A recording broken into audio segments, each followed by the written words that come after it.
Court is on the record in City of Conneaut versus Ricky L. Harris, case number 25 TRD 28. This case is set for a plea hearing today. It's actually set for a jury trial this coming Thursday of this week. The court received a notice in motion filed by the defense this past Friday, July 18th. And the court went ahead and hurriedly scheduled a plea hearing for today. Pending against Mr. Harris is a charge of failure to stop after a non-public road accident, a violation of Section 335.13A1 of the Conneaut City Ordinances, a first-degree misdemeanor. Mr. Harris is present. He's accompanied by his attorney, Philip Heasley. Also present is Law Director John Lewis. Mr. Lewis, the court has received the status report. Thank you, Your Honor. The offer that we have discussed here, should the court be willing to accept this, would be an amendment of the charge to the charge of failure to stop after an accident involving the property of others. It is still a first-degree misdemeanor, and that is under Ordinance 335.14A. The difference between this charge and the original charge is that this charge does not carry a mandatory license suspension. I discussed this amendment with Destiny Kreider. She is the individual whose car was struck back in December 21st of 2024, actually. I discussed it with her. She was not concerned about the license suspension at all. All she's asking for is restitution for her vehicle that was damaged.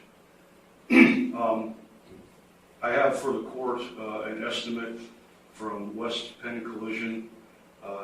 The damage to this vehicle, which was a 2001 Chevy Blazer, was the grand total for the repairs of that vehicle would have been, the estimate that she provided to me, $6,874. And I have a copy of that for the court. I also provided one to Mr. Heasley.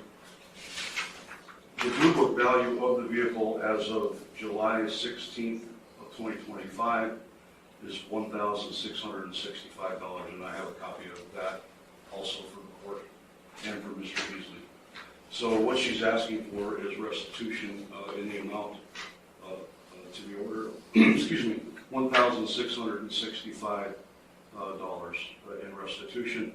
The city is recommending probation, whatever fine the court deems appropriate, court costs along with that restitution to Ms. Kreider. She's present in the courtroom, Your Honor, and she is in agreement with the offer that I've just discussed. Thank you. Thank you.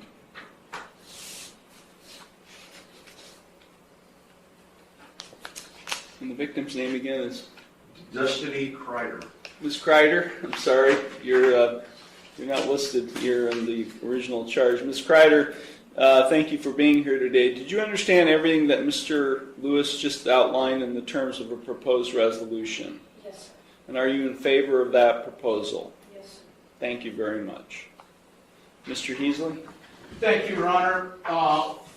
We would express our appreciation on the record, co-counsel who is not present, Attorney Brianna Allen, and myself for the court accommodating this plea hearing, hopefully to avoid jury trial scheduled for later this week.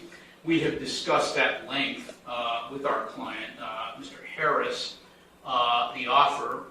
He very much wishes to resolve this matter, Your Honor, along the lines of the stated plea offer, although he is aware that this court does not have to follow such a plea agreement. The main difference being, as Mr. Lewis, I think, indicated, the difference is between a mandatory license suspension under the original statute, or in this case, Conneaut Ordinance, and the amended one, which involves an accident involving property rather than something other than that. We have communicated the offer. I've communicated the offer to Mr. Harris. He's aware of his rights regarding trial, which hopefully will not be necessary. And we are prepared to proceed, Your Honor. Thank you very much with the plea. Normally, I don't allow pleas to, this late in the game. We've had 1, 2, 3, 4, I think 4, maybe 5 pre-trials or status conferences. But because the level or degree has not changed, and essentially not much has changed in the way of the plea other than what was outlined by the counsel, I will allow this plea to go forward. Thank you. Mr. Harris, it's my understanding today you wish to plead guilty to an amended charge of failure to stop after an accident involving property of others, a first-degree misdemeanor, a violation of Section 335.14a of the Conneaut City Ordinances. Is that what you wish to do today? Yes. Okay, I'm going to provide to you, Mr. Heasley, a written waiver of your trial rights and right to a jury trial and acknowledgement of effective plea. If you find that document acceptable, you can sign and date at the bottom. The court does find that defendants, as I indicated, I will allow the amendment to go forward. I do find the defendant's plea of guilty to the amended charge to be knowing, voluntary, and intelligent. The court will accept the guilty plea to the amended charge, and I will therefore find him guilty of the amended offense. We will now proceed to sentencing. Mr. Heasley, is there anything you or your client would like to say at this time before I impose sentence? Thank you, Your Honor. My client, as indicated earlier, does wish very much to resolve this matter, and that basically what influenced the decision not to go to trial, which of course belongs to the defendant rather than counsel. We're aware that there is restitution to be made in this matter, and hopefully that will not be a problem. And he's aware of the possible sanctions that come along with this offense. We would hope that the court not suspend his driving privileges if possible. He's aware the court does not have to go along with the agreement, although we would hope that the court would. And once again, we appreciate the opportunity to plead to the lateral offense, same degree that was afforded us in this hearing. This incident happened last December, Your Honor. Mr. Harris has not reoffended in any way, and he is not likely to do so at any time in the future. Thank you very much. That's all. Thank you. Mr. Harris, is there anything you would like to say at this time before I impose sentence? I'm not sure I'm allowed to say it, so I just hope that I can keep on saying it, so Okay. I don't know what I can say, so Okay. That's all? yeah. Okay. Okay. Mr. Lewis? Thank you, Your Honor. Just a real brief recitation. Back on December 21st, Ms. Kreider's vehicle was parked in front of her residence in the street. It was struck by another vehicle. Officers investigated the matter, determined that the vehicle belonged to Mr. Harris, and at that point in time, they found pieces of the vehicle that were there, including a piece of a Cadillac grill ornament, and they matched it to the front of Mr. Harris's vehicle, and it fit. A piece of the Cadillac grill ornament fit perfectly, so that's how it was determined that Mr. Harris's vehicle was involved in the accident. Other than that, Your Honor, like I said earlier, all Ms. Kreider is really concerned with would be the restitution amount that we discussed previously of $1,665. She currently is she's been without a vehicle, I believe, since this accident happened. Is that correct? She's been without a vehicle this whole time. Thank you, Your Honor. Thank you. Ms. Kreider, is there anything you would like to say at this time before I impose sentence? No? Okay. Thank you. So I think if there's a restitution component being included in, it seems, because this was not a citation that was issued, this was a complaint filed with the law director, so I can't tell from the paperwork filed with the court whether he had insurance or not, but I'm assuming since restitution is a component of the sentence that there was no insurance? I wasn't the one driving it, so Was there insurance on the vehicle? I don't know. I didn't do it, so I don't know. I didn't have the car in my possession. But Help me understand this. What does he mean by he didn't do it? it was I'm sorry.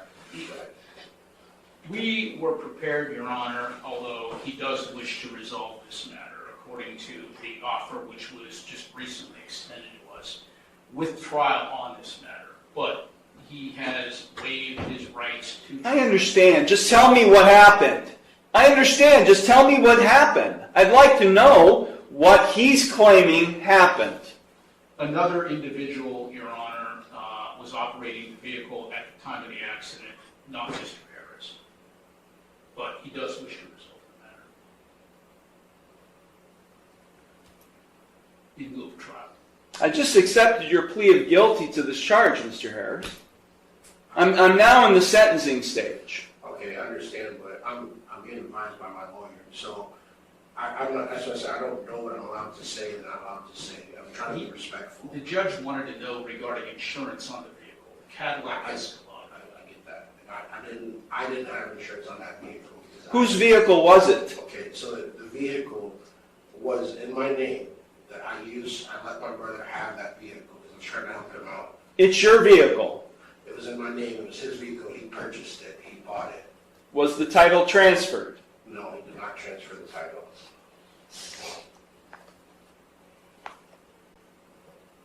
I'll continue to talk very well. You can talk to your attorney. I'm trying to pull teeth here about what happened. I mean, I'm sentencing you, and I don't have all the information. Okay? Was he in the car? No. I feel like I'm cross-examining him. Was he in the car at the time? No, sir. Okay. So, here's what I'm getting at, Mr. Heasley, specifically for you. If he pleads to a charge where he's operating a vehicle in an accident, and he's not able to provide proof of insurance on the vehicle he was driving, what happens? It's a non-compliance suspension with the Bureau of Motor Vehicles. Right? I mean, I know this amendment was all about trying to avoid a license suspension, but if he pleads guilty to operation and he's not able to provide proof of insurance, then it's a non-compliance suspension. Right? Yes, sir. Do you have the restitution to pay today? No, sorry. How long will it take you to get it, Mr. Harris? Around about a month, maybe a month. This case has been pending since December. You haven't been setting any money aside for that possible consequence? I'm living paycheck to paycheck. Okay. I have 5 kids. I'm sorry, Mr. Harris, I'm but take a look behind you. I didn't do it You just pled guilty to it. because I'm being advised by my attorney. I asked last time I was here. I asked if I could talk. No one's letting me talk. Well, we've got an appeal issue right now. We got an ineffective assistance of counsel claim right now. And I'm not going to allow this thing to go up on appeal, and you guys spend all kinds of time dealing with an appeal. I'm going to leave. And you guys are going to talk about this, and then we're going to resolve it, because I'm not sentencing right now. Because I'm not going to allow you to waste your time having to deal with an appeal on an ineffective assistance of counsel claim. This case is going to a jury trial. I'm vacating the conviction. This case is going to a jury trial on Thursday. You want your trial? You got it, Mr. Harris. This case is being vacated. I'm sorry, Ms. Kreider. This case is going forward to a jury trial. I'm vacating the conviction, and we are not proceeding the sentence. This is